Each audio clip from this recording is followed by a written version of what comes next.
Hi, friends. My name is Miss Terry, and I work um, at the library, but I'm not really doing this as a librarian. I'm just doing it as somebody who loves books. I've always loved books since I was a little girl. In fact, one of my best childhood memories is sitting on the couch with a big stack of picture books and my little brother, who was 5 years younger than me. So I learned to read well before he did, and he loved to listen to the stories. So he would sit beside me on the couch, and we would have a big, tall stack of picture books, and I would read those to him. And that's one of my favorite childhood memories, doing that. And when I was stressed or just wanted to connect, I would always want to have a book. Or if I wanted to get away from my family for a little bit and have some alone time, there was a tree in my yard, at the corner of the yard, that I would go. You could kind of get inside of it. So I would do that and sit in there and read a book. So during this quarantine time, I've seen a lot of people, a lot of celebrities and friends of mine, and a lot of people are reading picture books online, which I think is a terrific thing to do. Great idea. But I had it in my heart to want to read some chapter books for a little bit older kids and maybe even adults too. I enjoy audiobooks and I enjoy being read to, so. And my 12-and-a-half-year-old, she still likes for me to read to her every night before we go to bed. That's part of her evening routine, and I really enjoy it. And even though she's finishing the 6th grade, I'm going to read to her as long as she'll let me. I don't think we're ever too old to enjoy stories. So I'm going to try this out and see how it works. My plan is to read one chapter at a time. Unless it's a really short chapter, I might go ahead and read 2. We'll see how it goes. And then I will upload them to the YouTube channel, and then you can watch them all in a row, or you can watch them as you want to. I'm going to try to do at least one a day, and I may end up doing more than that, but I'll label them clearly, and hopefully everybody that wants to can listen to the whole book. So the book I chose to read first is called Mrs. Piggle-Wiggle. It was a favorite book of mine when I was probably, probably 10, 11, somewhere in there. I'm not really sure. And I've read them to Taryn, who's my 12-year-old. I've read them to her a few years ago, and she enjoyed them too. They're funny, but they also have a nice story behind them, and a nice way for the kids to learn some lessons without even realizing that they're learning anything, which is always cool. So this is called Mrs. Piggle-Wiggle. It's written by Betty McDonald. This is the first in a series. I forgot now. I think there's either 4 or 5 in total that follow up. And I checked this out from the library before it was closed in anticipation of doing something just like this. So the book is published by HarperCollins, and they have given permission during this time for people to be able to read these stories online as long as we take them down by a certain time. So it's by permission of the publisher, and it's very gracious for them to do so. So let me take a sip here to clear my throat, and we'll get started. Okay, Mrs. Piggle-Wiggle. Chapter 1, Mrs. Piggle-Wiggle herself. I expect I might as well begin by telling you all about Mrs. Piggle-Wiggle, so that whenever I mention her name, which I do very often in this book, you will not interrupt and ask, "Who is Mrs. Piggle-Wiggle? What does she look like? How big is she? How old is she? What color is her hair? Is her hair long? Does she wear high heels? Does she have any children? Is there a Mr. Piggle-Wiggle?" Mrs. Piggle-Wiggle lives here in our town. She's very small and has a hump on her back. When children ask her about her hump, she says, "Oh, that's a big lump of magic. Sometimes it turns me into a witch, other times into a dwarf or a fairy, and on special occasions, it makes me into a queen." The children are all very envious of the hump because, besides being magic, it is such a convenient fastening place for wings. Mrs. Piggle-Wiggle has brown, sparkly eyes and brown hair which she keeps very long, almost to her knees, so the children can comb it. She usually wears it on top of her head in a knot, unless someone has been combing it, and then she has braids, or long wet curls, or long hair just hanging and with a jeweled crown or flowers on top. One day I saw her digging in her garden wearing the jeweled crown and with her hair billowing down her back. She waved gaily and said, "I promised Betsy," Betsy's one of her children friends, "that I would not touch this hair until she came home from school." And she went on with her digging. Mrs. Piggle-Wiggle's skin is a goldy brown, and she has a warm, spicy sugar cookie smell that is very comforting to children who are sad about something. Her clothes are all brown and never look crisp and pressed because they're used for dress-up. She wears felt hats, which the children poke and twist into witches' and pirates' hats, and she doesn't mind at all. Sunday morning, she takes one of the hats off the closet shelf, gives it a few thumps, pulls it firmly down fore and aft, and wears it to church. She wears very high heels all the time and is glad to let the little girls borrow her shoes. Mrs. Piggle-Wiggle has no family at all. She says that her husband, Mr. Piggle-Wiggle, was a pirate, and after he had buried all of his treasure in the backyard, he died. She just has herself and Wag, her dog, and Lightfoot, her cat. The most remarkable thing about Mrs. Piggle-Wiggle is her house, which is upside down. It's a little brown house, and sitting there in its tangly garden, it looks like a small brown puppy lying on its back with its feet in the air. Mrs. Piggle-Wiggle says that when she was a little girl, she used to lie in bed and gaze up at the ceiling and wonder what it would be like if the house were upside down. And so when she grew up and built her own house, she had it built upside down just to see. The bathrooms, the kitchen, and the staircase are right side up. They're more convenient that way. You can easily see that you could not cook on an upside down stove or wash dishes in an upside down sink or walk up upside down stairs. In the living room of her house is a large chandelier, and instead of being on the ceiling, it's on the floor. Of course, it is really on the ceiling, but the ceiling is the floor, and so it is on the floor, and the children turn on the lights and then squat around it, pretending it's a campfire. Mrs. Piggle-Wiggle says that her chandelier is the only one in town which is put to any real use. Her bedrooms all have slidey boards in them because if you will look up at your attic ceiling, you will see that a slanty ceiling, when turned upside down, makes a fine slidey board. Also, all the wall lights are very close to the floor and handy for the small children. For the first 5 or 10 years after the house was built, Mrs. Piggle-Wiggle climbed in and out of her rooms over the high doorways, but now she has little steps which are just the thing to practice jumping. She gives the children chalk so they can mark on the rug how far they jump. Nobody knows how old Mrs. Piggle-Wiggle is. She says she doesn't know herself. She says, "What difference does it make how old I am when I shall never grow any bigger?" Mrs. Piggle-Wiggle's dog, Wag, has puppies every once in a while, and so she keeps a long list of names of children who want them on the blackboard in her kitchen. For Lightfoot the cat's kittens, she has a long waiting list on the blackboard in the dining room. Mrs. Piggle-Wiggle's backyard is full of big holes where small boys dig for Mr. Piggle-Wiggle's buried treasure, and her front yard is full of flowers which the little girls pick, jam into vases, and place about her living room or carry to their teachers. Every child in town is a friend of Mrs. Piggle-Wiggle's, but she knows very few of their parents. She says grown-ups make her nervous. For the first year after she built her house, Mrs. Piggle-Wiggle lived there all by herself, except for Wag and Lightfoot, and she was very lonely.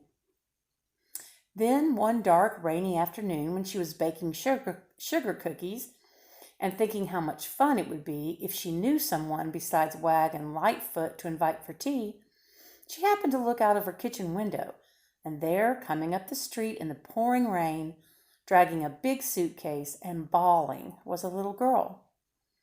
Mrs. Piggle-Wiggle wiped the flour off of her hands and hurried right out into the rain and invited the little girl in for tea. The little girl's name was Mary Lou Robertson, and she was 8 years old and quite fat, and she was running away from home. She told Mrs. Piggle-Wiggle all this after she had drunk 3 cups of cambric tea and eaten 7 sugar cookies. She said, "I'm running away from home because I hate to wash dishes. All I do is wash dishes. I'm just a servant. Dishes, dishes, dishes. Wash, dry, put away. That's all I do. My mother doesn't love me at all. She isn't my real mother anyway. She probably got me out of an orphanage just to wash her dishes." Mary Lou began to cry again, so that the 8th sugar cookie got quite soggy before she finished it. Mrs. Piggle-Wiggle said, "Isn't she your birth mother?"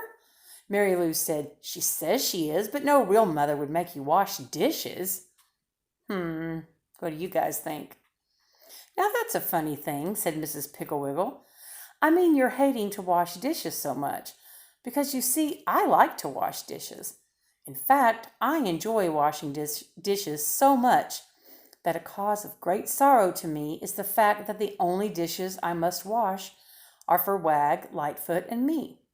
3 or 4 dishes a meal, that's all. When I wash dishes, Mary Lou, I pretend that I'm a beautiful princess with long golden curly hair." Mary Lou's hair was jet black and braided into 2 stiff little pigtails. "An apple blossom skin and forget-me-not blue eyes. I've been captured by a wicked witch, and my only chance to get free is to wash every single dish and have the whole kitchen sparkly clean before the clock strikes. For when the clock strikes, the witch will come down and inspect to see if there is a crumb anywhere, if there are pots and pans that have been put away wet, if the silverware has been thrown in the drawer, or if the sink has not been scrubbed out. The witch will have me in her power for another year." Mrs. Piggle-Wiggle looked at the clock and jumped up. "It's 10 minutes to 4, Princess, and we have so much to do. Hurry, hurry." Mary Lou also jumped up and began carrying the tea things to the sink, and Mrs. Piggle-Wiggle whisked them in and out of the dishwater, and Mary Lou dried them, and Mrs. Piggle-Wiggle hurried as fast as she could and put the cookie things away, and every once in a while she would stop and say, "Hark, Princess, do you hear the thump of the witch's big gnarly cane?" Then Mary Lou, her braids bobbing up and down with excitement, would say, "I hear it, Princess. It's coming closer and closer." Soon the kitchen sparkled. The dishes were washed and dried and put away, and every crumb had been swept off the floor. Mary Lou even curled Lightfoot's tail neatly around her legs and smoothed Wag's fur. Just before the clock struck, Mrs. Piggle-Wiggle said to Mary Lou, "Princess, I must leave you now, but show the witch your work, and oh, I do hope you will be freed." Then she went upstairs, and pretty soon down the stairs came a terrible old witch with a long black dress, a tall black hat, and a big gnarly black cane. Mary Lou was very scared until she saw the sparkly eyes of Mrs. Piggle-Wiggle under the black hat. She showed the witch the kitchen, and the witch took out the cookie pans and carried them over to the light to see if they were clean and dry. She got down on her knees, squeaking like a rusty gate, to see if Mary Lou had swept under the stove. She felt inside the teacups to see if there was sugar in the bottoms, and she put on her glasses to examine the sink. But she could not find anything wrong, so she handed Mary Lou the key to the kitchen door and screeched out, "You're free, Princess, but I will get you again, never fear." The witch clumped back up the stairs, and in a few minutes down came Mrs. Piggle-Wiggle. "Well," said Mrs. Piggle-Wiggle, "do you see why I like to wash dishes?" Mary Lou said, "Oh, Mrs. Piggle-Wiggle, that was the most fun I have ever had." Mrs. Piggle-Wiggle said, "Of course, you can have more fun than I can because you have so many more dishes to wash. If I only had more dishes and could take longer, I would be a princess with curly, yellow, long hair, apple blossom skin, blue eyes, and a beautiful voice, and I would sing sad songs over the dishpan. Also, if I had more dishes, I would have the witch ride through the night on a broomstick, and I would creep out on the back porch to see if she was coming. I could hear her land with a thump on the roof, and I would slip upstairs to see if she was going to slide down the chimney or thump down the stairs. Oh, there would be ever so many exciting things to pretend, if only I had more dishes to wash. After a while it stopped raining and the sun came out, and Mary Lou took her suitcase and went home. That night her mother, it really was her mother, of course, almost fainted when she came out to the kitchen, exactly 27 minutes after dinner, and Mary Lou was sweeping the floor, and all the dishes were washed and dried and put away, and everything was immaculate. Mrs. Robertson rushed in and called Mary Lou's father, and he came out to the kitchen and pretended to fall on the floor with surprise. And then he said to Mary Lou's mother, "I like your new maid, madam. In fact, she's so much better than Tilly Slopwash, who used to be here, that I think we should invite her to the moving picture show some early evening." Then Mary Lou told them all about Mrs. Piggle-Wiggle, and Mary Lou's mother said, "Oh yes, I remember seeing that odd little house. She sounds like a charming friend, and if you're certain that she invited you, you may go over there after school tomorrow." The next day after school, Mary Lou went to see Mrs. Piggle-Wiggle. She took her best friend, Kitty Wheeling, with her, and Mrs. Piggle-Wiggle was very glad to see them, and showed them through her upside-down house and served tea and cookies. Kitty said, her mouth full of cookie, "My worst trouble is bed making. I just cannot get them smooth. I'd much rather wash dishes like Mary Lou, but Mother won't let me change with my sister Sally, who washes the dishes, until I've learned to make beds properly. I just despise to make beds." Mrs. Piggle-Wiggle poured herself another cup of tea, gave a saucer of cream to Lightfoot and 4 cookies to Wag, then said, "If you think you have a hard time making beds, Kitty, imagine how hard it is for me. You see, the cruel queen sleeps in my beds every night and inspects them every morning, and if she finds a single wrinkle, even one as big as a pin, she'll have me thrown in a dungeon. Come upstairs and I'll show you how I have to make the beds." They went upstairs, and Mrs. Piggle-Wiggle threw the covers clear off the foot of one of her own beds. Then she had Kitty help her make it, and when they finished, it was as smooth as the floor, no wrinkles. Mrs. Piggle-Wiggle said, "The secret is to throw the covers way back. You simply cannot smooth up a bed, because if you do, there might be a wrinkle down by the foot, and of course the cruel queen will find it, and then down into the dungeon." Mrs. Piggle-Wiggle took the bed all apart again and said, "Now, Kitty, you and Mary Lou make the bed while I tell the cruel queen you're ready for inspection." She went into the closet and shut the door.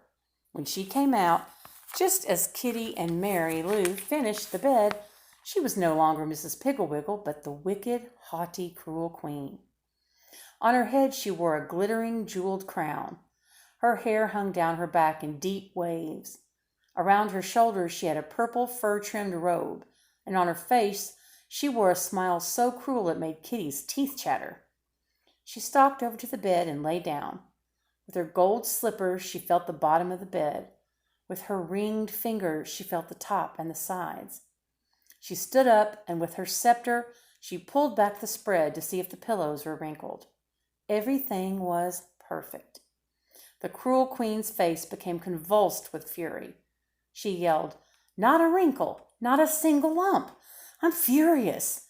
But never fear, little slaves. My day will come, and into the dungeon you will go. Come, my servants, we will go." Mrs. Piggle-Wiggle stalked into the closet. That was the beginning of Mrs. Piggle-Wiggle's friendship with the children.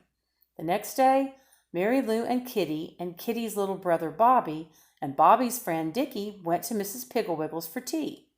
And the next day they came, and each brought someone else, and pretty soon every single child in town had been or was going to Mrs. Piggle-Wiggle's house. She showed Bobby how to sneak out and get the fireplace logs without being caught by the Indians. She showed Dickie how a lawnmower is really a magic machine that mows down the enemy millions and billions at a time. She taught Max how to take out the ashes without making a sound and without leaving a trace to show the train robbers who were on his trail that he and the sheriff had camped there that night. Mrs. Piggle-Wiggle certainly knew how to make work fun, and she also knew that there are certain kinds of work that children love to do even though they do not know how very well, like painting and ironing and cooking and carpentry.